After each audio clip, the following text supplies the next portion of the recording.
Hello everyone, welcome back to my channel. So ఈ వీడియోలో మీ scattering అంటే ఏంటో తెలుసుకుందాం. అసలు స్కాటరింగ్ అంటే ఏంటి ఆల్రెడీ మనం ప్రీవియస్ వీడియోలో చూసాము. జస్ట్ క్విక్గా చెప్పేస్తాను. ఇన్ డీటెయిల్ వీడియో కావాలంటే నేను డిస్క్రిప్షన్లో లింక్ ఇస్తాను, చెక్ చేయండి. సో ఇది ఒక పార్టికల్ అనుకుంటే, ఏదైనా పార్టికల్ అంటే ఎయిర్లో ఉన్న ఎయిర్ మాలిక్యూల్ అవ్వచ్చు, లేదా వాటర్ మాలిక్యూల్ అవ్వచ్చు, ఏ పార్టికల్ అయినా కానీ ఇది ఒక పార్టికల్ అనుకుంటే, ఈ పార్టికల్ని లైట్ వేవ్ వచ్చి హిట్ చేసినప్పుడు ఫస్ట్ దాన్ని ఆ పార్టికల్ ఏదైతే ఉందో ఆ లైట్ వేవ్ని, ఆ ఎనర్జీని అబ్జార్బ్ చేసుకుని తర్వాత డిఫరెంట్ డైరెక్షన్స్లో వాటిని డిస్పర్స్ చేస్తుంది. దాన్నే స్కాటరింగ్ అంటాము. సో ఈ స్కాటరింగ్లో ఎన్ని టైప్స్ అంటే, మెయిన్గా స్కాటరింగ్లో 3 టైప్స్ అయితే ఉంటాయి. ఫస్ట్ వన్ వచ్చేసి Rayleigh scattering, second one Mie scattering, third one non selective scattering. So Rayleigh scattering అంటే ఏంటి అనేది కూడా మనం లాస్ట్ వీడియోలో డిస్కస్ చేసాం. సో పార్టికల్ సైజ్ అనేది ఆ లైట్ వేవ్ వచ్చి హిట్ చేస్తుందని చెప్పాం కదా.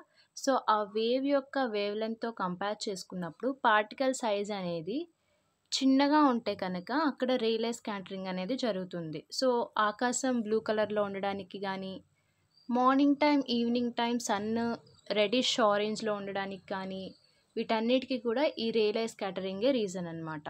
మరి మీ స్కాటరింగ్ అంటే ఏంటి అనేది ఈ వీడియోలో డిస్కస్ చేద్దాం.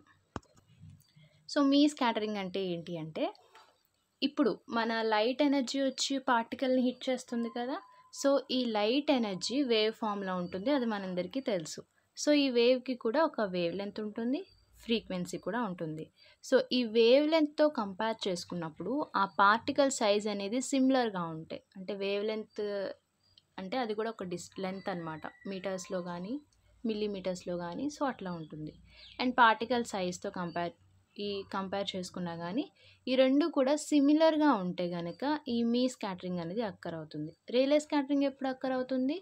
పార్టికల్ సైజ్ అనేది చాలా చిన్నగా ఉన్నప్పుడు, వేవ్ లెంత్తో కంపేర్ చేసినప్పుడు. అదే మీ స్కాటరింగ్ అనుకోండి, రెండు ఆల్మోస్ట్ ఈక్వల్గా ఉంటే అప్పుడు మీ స్కాటరింగ్ అనేది అక్కర్ అవుతుంది. సో ఫస్ట్ పాయింట్ అదే. మీ scattering occurs when the particles are just above the same size as the wavelength of radiation. So ఈ రేడియేషన్ అంటే నథింగ్ బట్ ఎనర్జీ. ఈ లైట్ ఎనర్జీ యొక్క వేవ్ లెంత్తో కంపేర్ చేసుకున్నప్పుడు పార్టికల్ సైజ్ అనేది ఇంచుమించు సిమిలర్గా ఉన్నప్పుడు ఈ మీ స్కాటరింగ్ అనేది అక్కర్ అవుతుంది. సో రిలే స్కాటరింగ్ అక్కర్ అవడానికి ఎవరు రీజన్? ఈ ఎయిర్లో ఉన్న నైట్రోజన్ అండ్ ఆక్సిజన్ మాలిక్యూల్స్ అనేవి రిలే స్కాటరింగ్ని జరిగేలా చేస్తాయి. మరి మీ స్కాటరింగ్ ఎలా జరుగుతుంది అంటే, dust, pollen, smoke and water vapor are common causes of me scattering, which tends to affect longer wavelengths than those affected by Rayleigh scattering. So ఈ ఎయిర్లో ఉన్న dust molecules కానీ, స్మోక్ కానీ, పాలెన్ అంటే అవి కూడా one type of molecules, plant దగ్గర మనం ఎక్కువ చూస్తూ ఉంటాము. సో ఈ వాటర్ వేపర్ కానీ వీటన్నిటి వల్ల కూడా మనకి మీ స్కాటరింగ్ అనేది అక్కర్ అవుతుంది. Mie scattering occurs mostly in the lower portion of the atmosphere where large particles are more abundant and dominant when cloud conditions are overcast. So ఇది ఎక్కడ అక్కర్ అవుతుంది, ఏ రీజియన్లో అక్కర్ అవుతుంది అంటే లోవర్ అట్మాస్ఫియర్లో. సో అప్పర్ అట్మాస్ఫియర్లో మనకి రేలే స్కాటరింగ్ అనేది అక్కర్ అవుతుంది, లోవర్ అట్మాస్ఫియర్లో ఈ మీ స్కాటరింగ్ అనేది జరుగుతుంది. మరి దీనికి ఎగ్జాంపుల్ ఏం లేదా అంటే, సో మీ స్కాటరింగ్కి కూడా మనం ఈ క్లౌడ్స్ అంటే వీటిని ఎగ్జాంపుల్గా చెప్పుకోవచ్చు. బట్ ఇది లోవర్ అట్మాస్ఫియర్లో జరుగుతుంది అన్నాం కాబట్టి ఎక్కువగా ఫాగ్ కానీ లేదంటే స్మోక్ కానీ ఇవన్నీ కూడా మీ స్కాటరింగ్కి ఎగ్జాంపుల్గా చెప్పుకోవచ్చు. సో ఇంకొక స్కాటరింగ్ అయితే ఉంది స్కాటరింగ్లో మనకి, అది వచ్చేసి నాన్ సెలెక్టివ్ స్కాటరింగ్.